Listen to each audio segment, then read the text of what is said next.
जो होंगे इसके, जैसे meth, eth, prop, but, pent, hex, hept, oct, non, dec, ये 10 कार्बन की संख्या है और इसके अकॉर्डिंग ये meth, eth, prop, but, pent, hex, hept, oct, non, dec. तो हम आज पढ़ेंगे हाइड्रोकार्बन की एल्केन श्रेणी।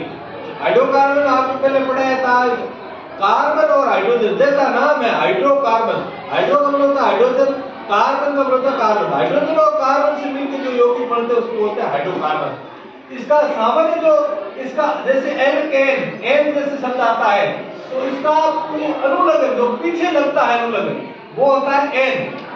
इसका सामान्य सूत्र होता है CnH2n+2 और संतृप्त हाइड्रोकार्बन है। संतृप्त हाइड्रोकार्बन का मतलब होता है कार्बन कार्बन के मध्य एकल बंध होता है।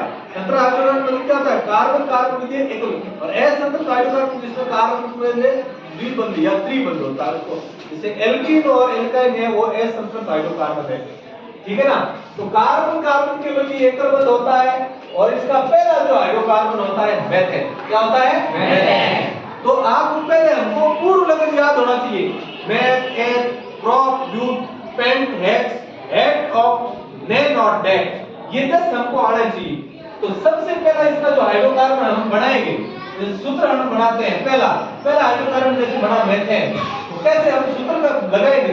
इसका सामान्य सूत्र होता है CnH2n+2। यहाँ n बराबर क्या है? 1।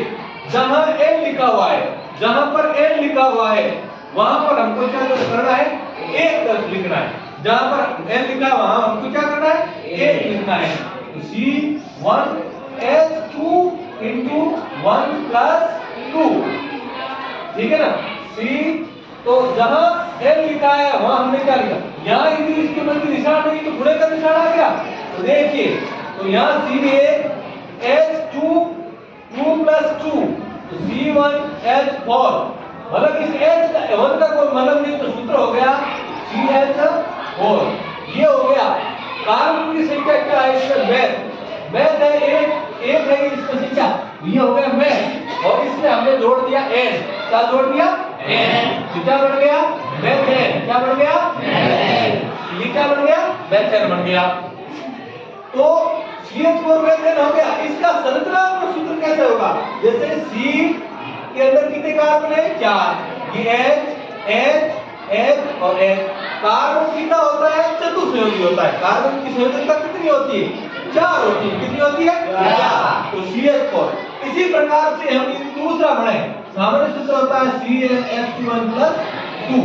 CnH2n+2, तो CnH2n+2 इसके अंदर यदि n बराबर कितने आ जाएंगे? 2, तो C2H2 into 2+2, C2H2 into 2+2।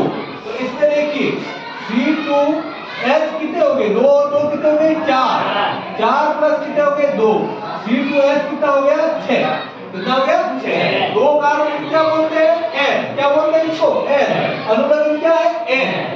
H plus N क्या हो गया? H प्लस N बराबर क्या हो गया? N। क्या हो गया? N। H प्लस N क्या हो गया? H प्लस N बराबर क्या हो गया? N। तो यहाँ पर हमको 2 कार्बन लेने हैं। कितने कार्बन है? 2। इसकी संयोजकता की पूर्ति करनी है। एक किया हो गया, 2 3 4, एक किया हो गया, 1 2 3 और 4। अब ये H और H, ये जो H है इसके अंदर, तो ये इसके अंदर हमको 3, ये 3 यहाँ कार्बन 1 2 3 4 5 और 6 है। यहाँ 6 है। कार्बन की क्या है? 2। तो C2H6 हुआ कि हुआ? इसको हम सामान्यतः ऐसे भी लिखते हैं CH3। ठीक है ना? तो ये हमको इस प्रकार से ये जो सूत्र बना H प्लस N बराबर N है।